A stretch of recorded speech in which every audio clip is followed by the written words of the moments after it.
Hey everybody, and welcome to Take Your Time Gaming. I'm your host, Wesley. For those of you who have watched the After Dark series, you know who I am. For those of you who don't, it's nice to meet you and thank you for watching. So I'll be contributing a playthrough here, a Let's Play to the channel, and it'll be on my own. So today I'm going to be kicking off a new Let's Play of the graphic adventure game classic, Myst. Myst was originally developed by Cyan Inc. and published by Brøderbund on the Macintosh in 1993. It was Cyan's biggest ever game at the time, and it was really an impressive technical achievement. It used a combination of Macintosh's HyperCard databasing software as sort of an engine, and combined that with newly developed technology to allow video in the game, which was Apple's QuickTime. So all of these kind of came together at the right time, along with the new CD-ROM format to allow this game to be released. Essentially, the game is a pre-rendered stack of pictures which are all stitched together in a database to create a point-and-click adventure experience. While this is really pretty simplistic in terms of today's 3D technology, in 1991 when they released this game, it was charting new waters entirely. It created a very immersive, interactive mystery with a rich story and surprisingly interesting characters for a point-and-click game. In fact, this game was partially responsible for launching the CD-ROM as a competitive medium for the PC itself. It shipped so many copies. Myst was the best-selling game until the early 2000s when Sims finally knocked it off its podium. So this really was a launch title essentially for the CD-ROM itself. This game is special to me personally because it was one of my very first video games that I ever played. I was 6 years old when this game was released, and my uncle and I spent many hours together investigating all the corners of the various ages, spending time talking about it, discussing it, writing it down in the journal that came with the game. It's a fun game to share with people and talk about and really get involved with.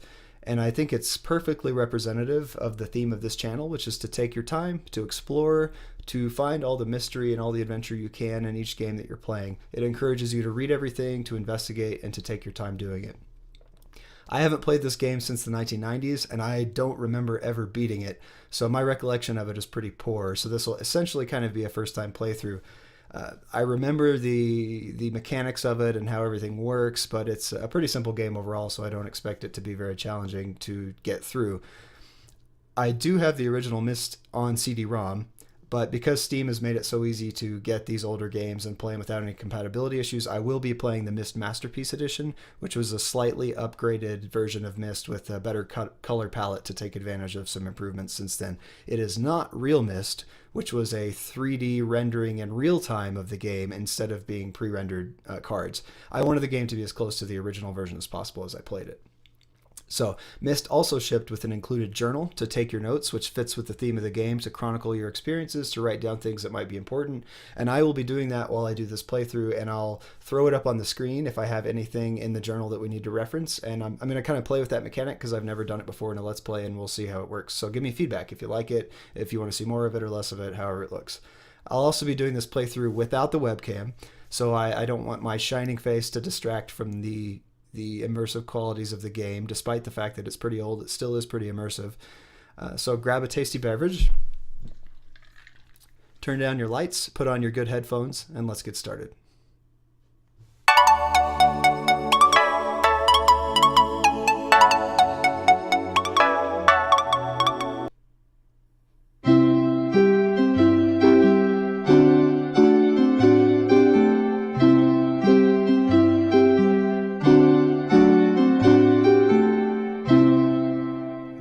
This. I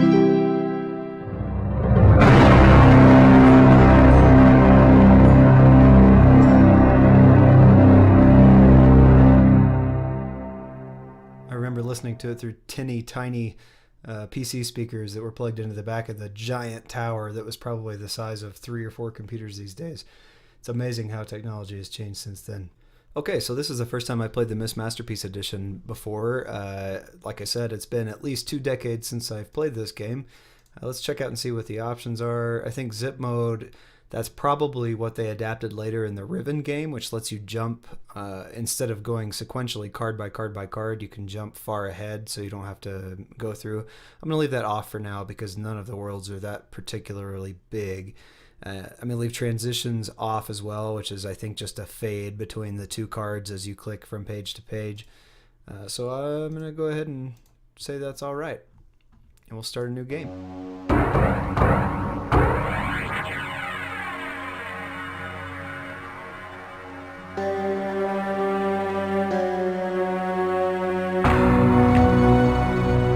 realized the moment I fell into the fissure that the book would not be destroyed as I had planned.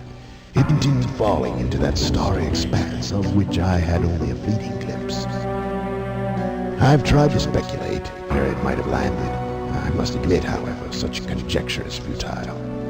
Still, questions about whose hands might one day hold my Myst book are unsettling to me. I know my apprehensions might never be allayed, and so I close, realizing that perhaps the ending has not yet been written.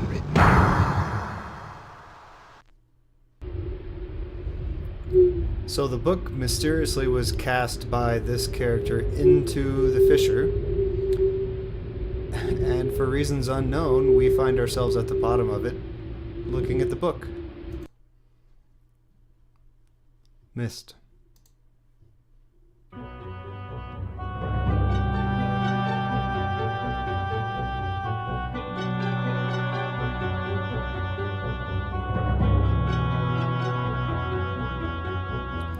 So the island comes into view. This is Myst Island, where the majority of the game takes place.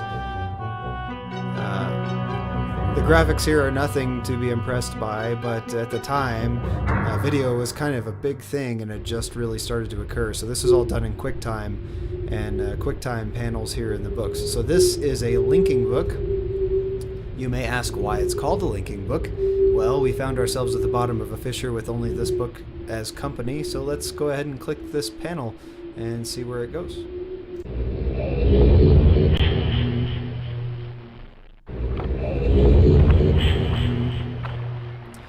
Well, I think that answers where it goes. We are now on the island we just saw. This is about as much wildlife as you'll see in this game, but it's a nice touch, which I think they added in the Masterpiece Edition. I don't recall these birds being there in the original. So anyway, here we are on Myst Island at the dock.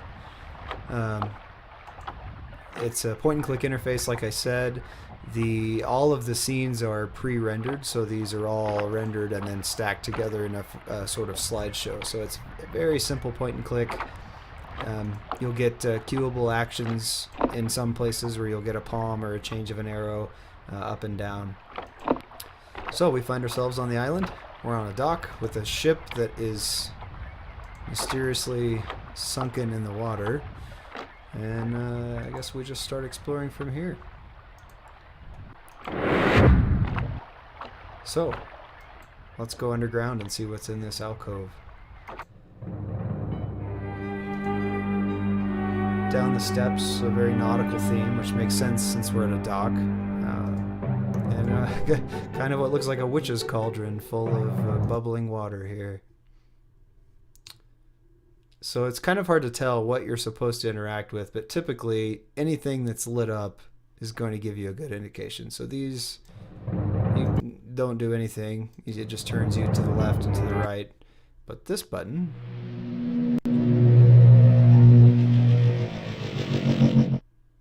Interesting. So this is not full of water. It's some sort of imaging device, perhaps, or something hidden. We can't go around this room, so we'll come back and look back up the stairs we just came down. There's a panel here on the wall. We'll investigate. Settings, dimensional imager. So it is an imager. It's a cauldron that has a little holographic items in the bottom, and it shows here topographical extrusion test 40, water turbulent pool 67. I think water turbulent pool is probably what we're looking at right now, and marker switch diagram 47. So let's check out the topographic extrusion test. Like I said, anything that's got a little light bulb on it generally tells you to click it. So that opens up. So let's drop this down to 40. Click the button. Okay. Go back to our imager here. Push the button. It's a very simple interface. There's not really any gotchas or tricky things. So we've rendered a 3D topographic map test. So pretty cool little cauldron. And just the fact that this could be done in technology at the time. I remember hearing the CD-ROM, which was a 1X or a 2X drive at the time that I had, just whirring away, making all the noise in the world. And it's almost not like playing the original when you don't hear the whir of the CD drive every time you click a button. So the benefits of Steam. Okay, let's oops. We saw water turbulent pool, 67 is what it started on. Marker switch diagram, 47.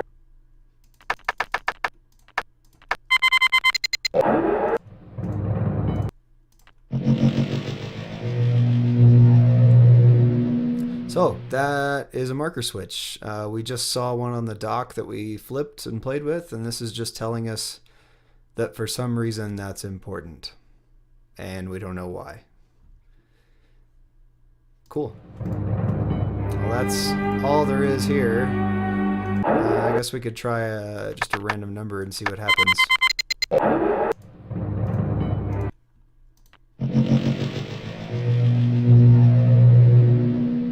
So, no file. So presumably we'll find numbers of some kind and come back and investigate.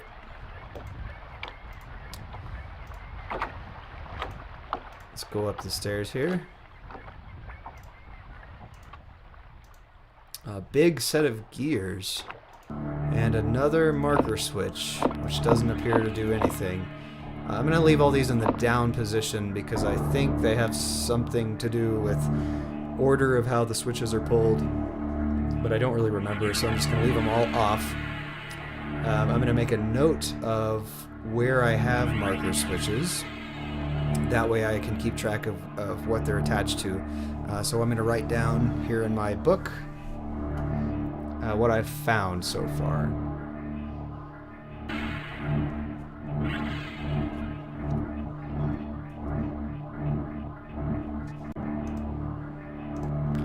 So there's no more, I can't go around the back side of this gear. There's nowhere else to go. So back down the stairs. There's no secret path over here. So I'll just continue on. Look at this beautiful forest. It's 8-pixel forest. Oh, and a bit of a note, perhaps, or a bit of trash. Let's see.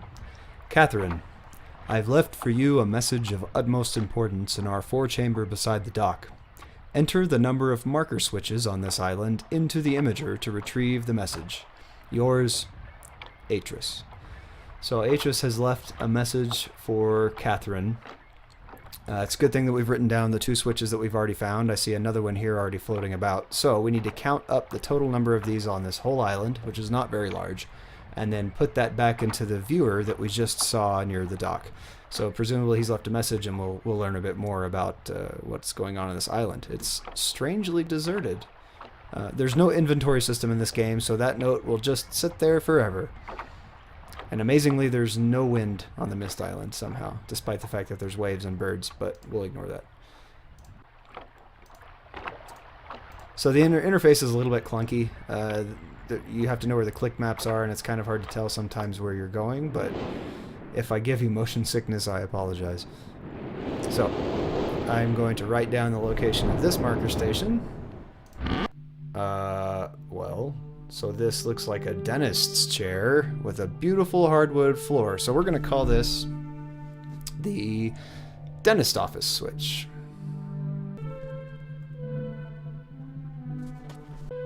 Once again, flip the switch. Oop, it does nothing. Let's get back over there. We'll leave it down like all the rest. This beautiful seal here. So I don't really want to go to the dentist today. None of these do anything. This... Oh, a light switch. So this, I see stars up above me, must be a planetarium. So I'm going to sit down in this torture chair here. And I see there's a little device here that pulls down. And this looks like a constellation. So I am sitting in the chair that observes the ceiling of the planetarium. I can change the date, so I think I'm looking at a particular patch of sky on a particular date. So I can change the month, I can change the day, the year, I think, from whatever 0 date they use in this mythos, which appears to be 0 to 9999, and then time. So if I select a random one, that's what the stars will be on that particular day. So I don't have a use for this right now, but it's nice to know that we've found the planetarium. So let's go back and make a little bit of a note here. So I've got the list of the marker switches, the sunken ship by the dock, the gears with some kind of large machine we don't understand yet, the planetarium. Obvious that dates are important, but we don't know why they're important yet. So we'll keep that for later, and we'll carry on investigating.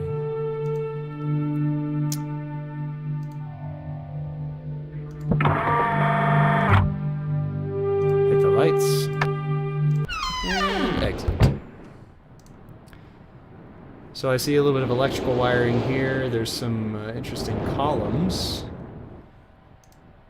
We have a nice grassy path that leads to some kind of well or fountain, and different boxes at each one of these columns, so stations of some sort. Before we go that far, though, we have the Parthenon here. I'm going to call it the Parthenon. So this was the dentist's office, and this one is going to be called the Parthenon. So part of the Myst games is making up interesting names that you can use to refer to these pieces. Whether they're correct or not doesn't matter. It just matters that you have something so you can remember how to get back to that part later on once you've discovered something relevant again.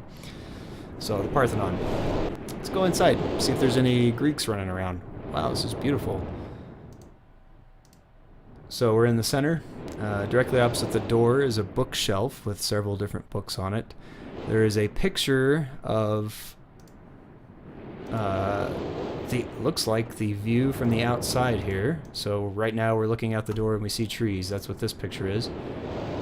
There is a blue book, similar to the Myst linking book that we saw when we first started the game, and a blue page. So I can pick up the page, but it doesn't tell me what's on it. It doesn't tell me what the utility of the page is. I'm just going to leave that there for now. I don't know what to do with that. I don't want to carry it around the whole island because I can only hold one thing at a time. So I'm going to put it back there. I'm going to open this book, see what's in it. There's no title. The video panel that shows you what's in this linking book is all static. So this book is either broken or, I don't know, something's wrong with the book. It's blue. There's a fireplace. I can actually get in the fireplace, and now I hopefully don't combust if I throw this switch. I don't know why they put a switch inside the fireplace if you were actually going to catch on fire, but let's see what happens. Okay, a guillotine. I very nearly got my legs chopped off, but luckily I was sitting cross-legged. So I don't know what these are for. I can click all over the surface. Perhaps it's to play Tetris. I really don't know. But I'm going to just put a happy face in there for the sake of it. I don't see anything else I can do in here. So I don't know. Perhaps this will be useful for a later date. So I've made a few notes here just on the observations that we found. In the Parthenon, we found the bookshelf, the guillotine, and the fireplace, and then the broken linking books that are blue and red with the configurable squares. So let's get out of the fireplace. Let's see what these pictures do.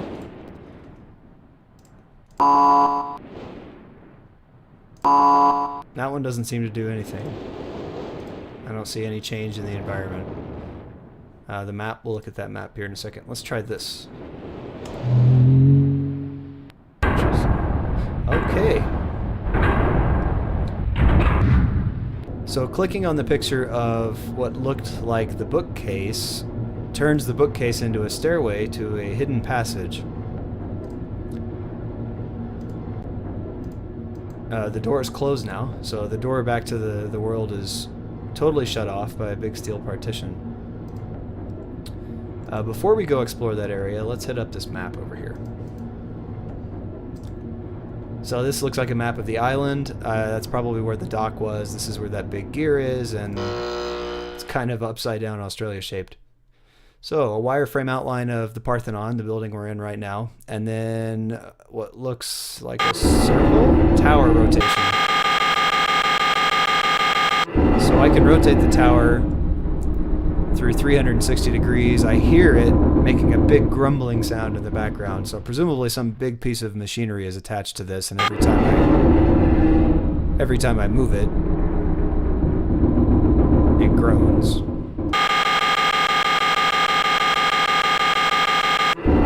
So let's point it due south, or as close as we can get. I don't know what that does. I don't know what it means. Oh. So nice, beautiful painted sky with a chandelier if you look up. We checked out the blue book. We didn't check out the red book, but it looks the same. I can pick up this page. I am the page master. I don't want to hold the page. And more static.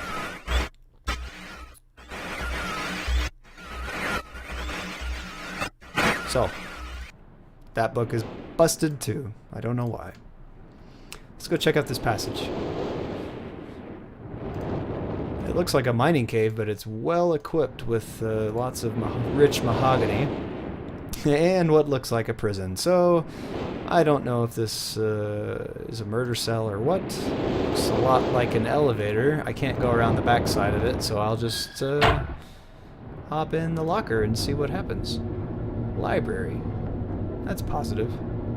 I would like to read some books.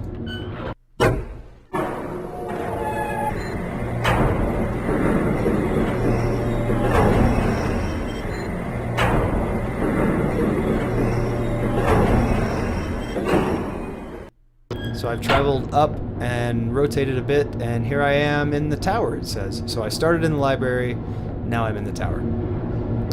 That shows a large number of books up this ladder. I do not see any books up this ladder. I see a slit in the steel and what looks like rock. So not helpful. Definitely not a book. And this is very well lit area. So this shows a key. So in the tower there is a key ladder and a book ladder. The key ladder has a very large window that's facing solid rock currently, and the book is just a slit, like an arrow slit. So let's get back in the elevator. I don't see anything that we can do here, and let's go back down to the library. I'm gonna make a few notes here.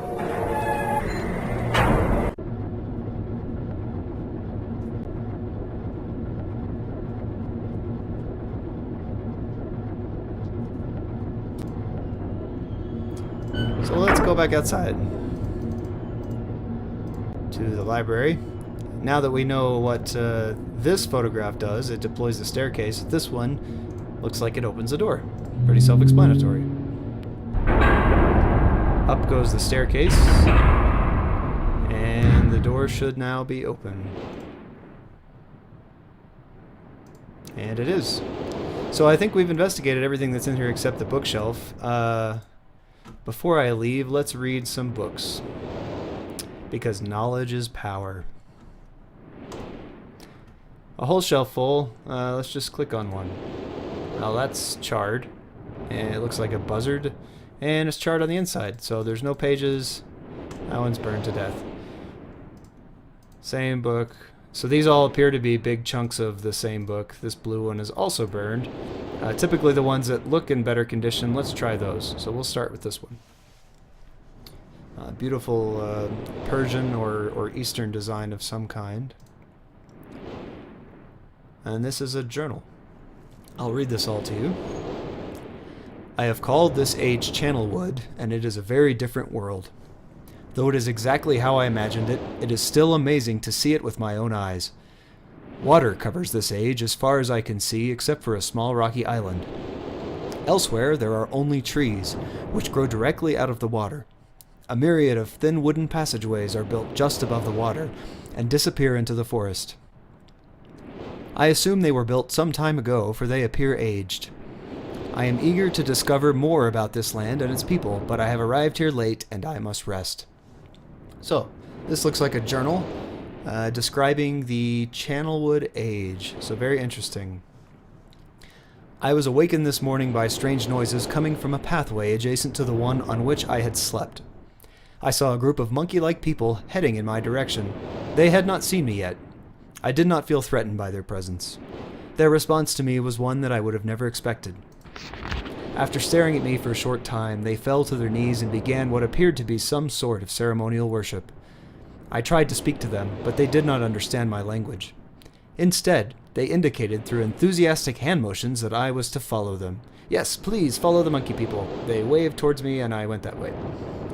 As we walked, I began to notice that the waters below were changing colors. Slowly, subtly, they would change from deep blue to muddy orange, then from muddy orange to beautifully clear. I was so intrigued by the water I hardly noticed that we had arrived at a ladder.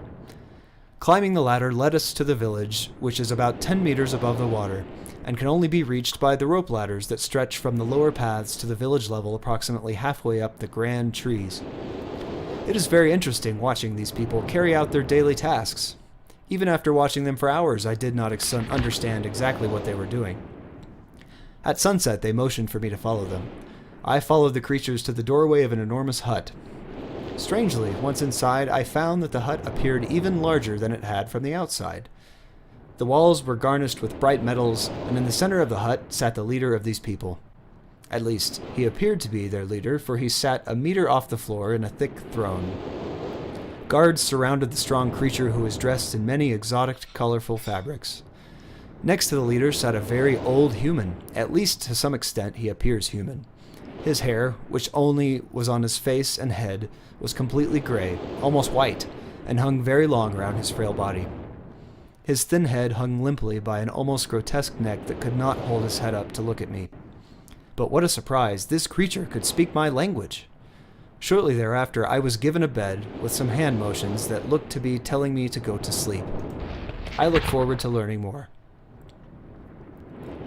As I suspected, the ancient creature is a human, but he is old beyond his own reckoning, and almost seems insane. However, the tree dwellers almost revere him as a god. They are treating me now in the same fashion, which makes me feel very uncomfortable.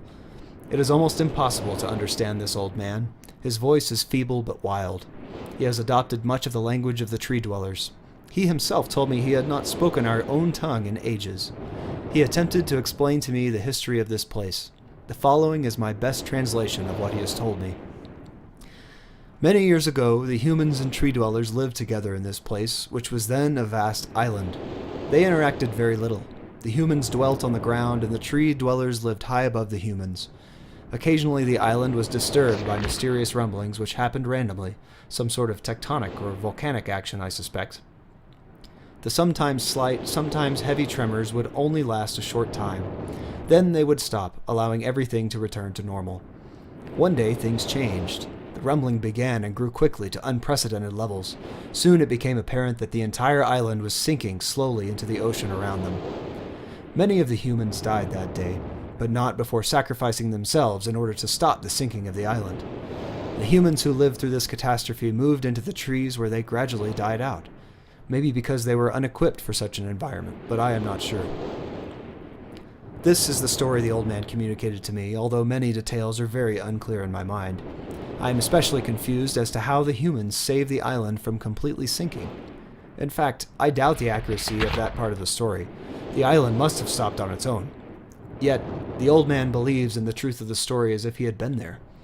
And the tree dwellers worship him, and apparently all humans, as if they were heroes or gods. The old man ended our conversation today with an event which I will never forget. He began gripping my hands tightly, murmuring something about rest and asleep. He then said, "We had expected you to come sooner." These actions filled me with a sort of immediate dread. With much effort, he stood to his feet. I tried to help, but he pushed me away with more force than I imagined his frail body contained. The tree dwellers quietly surrounded him with very solemn faces. They then kneeled before him. He walked to each and placed his hand on their heads.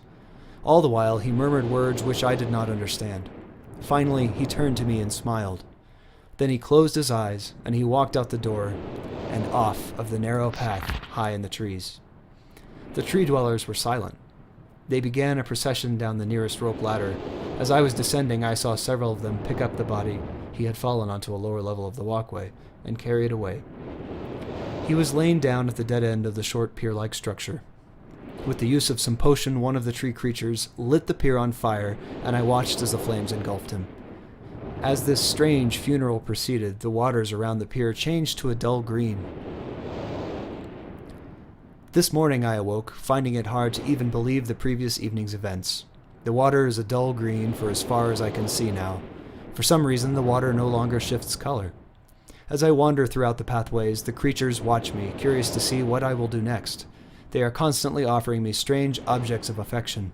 I even found food outside the doorway to the room in which I had slept. This is a unique race of beings. I hope to learn their language soon, that I may learn more from them. So the ink here changes colors now to blue. I'm going to read the blue passage here. There's also green ink as well as orange on the page. So the color seems to be shifting. Either he's changing pens or changing ink. I have lived on this world for 3 months off and on, and the tree dwellers have shown great hospitality. I am even beginning to learn bits of their language. I have decided to return home for an extended stay with my loving wife and my sons, hopefully return with them. However, I am sure Catherine will once again refuse. Aha, so Catherine was the woman who Atris had written to in the note, so I believe these journals are written by Atris, and he mentions he has 2 sons. However, I am sure Catherine will once again refuse. I think this age would be a wonderful experience for them all, and I at least look forward to how Sirius and Achenar will react to its curious inhabitants. So Sirius and Achenar are sons, obviously. Sirius, Achenar, Catherine, and Atris are this family of 4. Catherine is staying behind, as expected. My sons have returned with me, and they enjoy this age very much. They get along very well with the tree dwellers, and are picking up their language surprisingly fast. I have no doubt that it will not be too long until they can speak with the tree dwellers much better than myself. I am leaving tomorrow to check on Osmoian Age.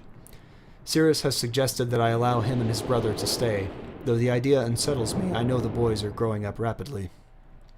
The hospitality of these creatures is such that I could think of no better place to leave them alone for a short while, so I will consent to their request.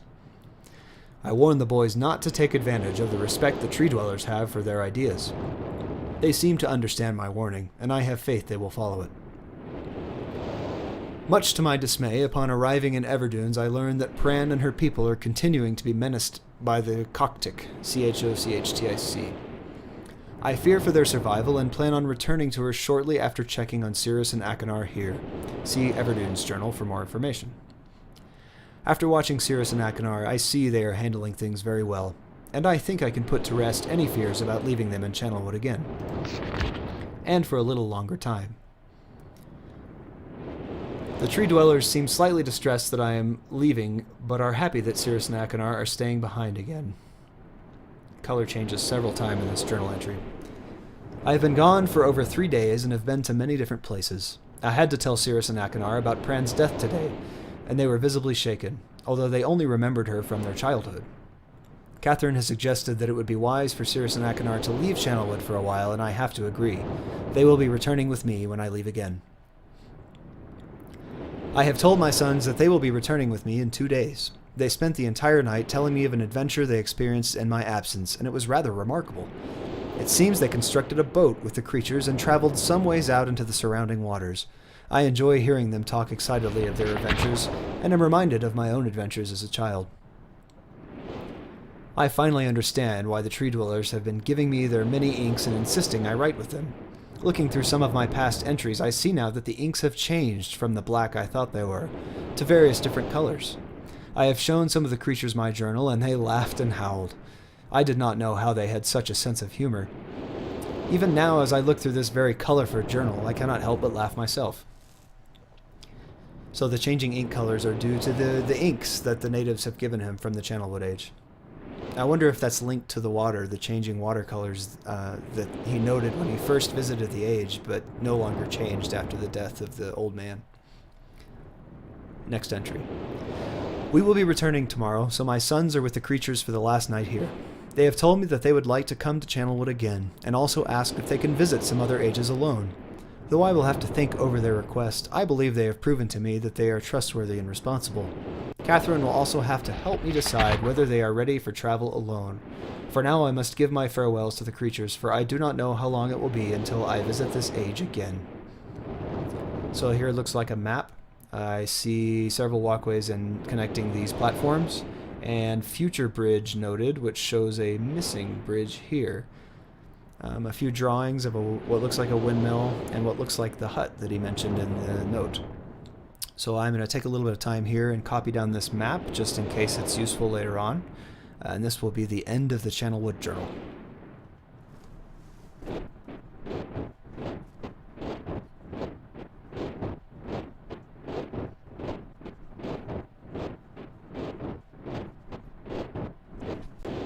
So, now I've read the journal. There appears to be a couple of other books here. Let me check out which ones they are. I won't read them just yet, but I'll write down which ones they are. Some nice leaves here. The rocks. Okay, so this one's about the rocks. We'll read that later on. That one's charred. So these books seem to have been destroyed somehow. I don't know why, for what reason. Or why they keep them on the shelf despite being destroyed.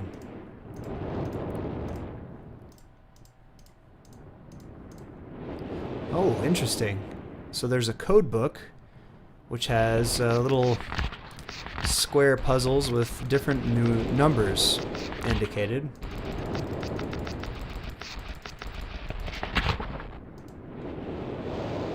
So we'll write that one down here.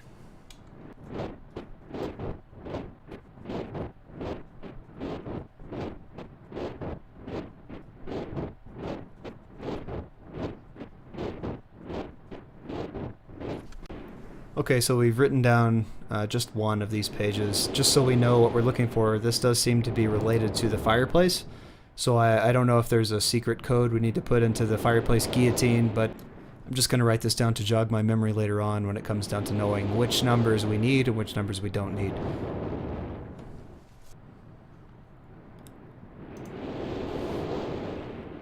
Okay, so I've gone through and documented the position of all the books. Channelwood. This one up here, which is rocks. This one here, which is a different age. I'm not sure which age this one is. We'll read this one later. The codex here, which appears to have the numbers of all the patterns. Another age linked to the gears that we saw on the first island, so this may be, we'll call that the mechanical age. And then that seems to be all that's on the shelf that's worth looking at. Everything else is burned. So we'll read those other age books later on. We've read Channelwood so far.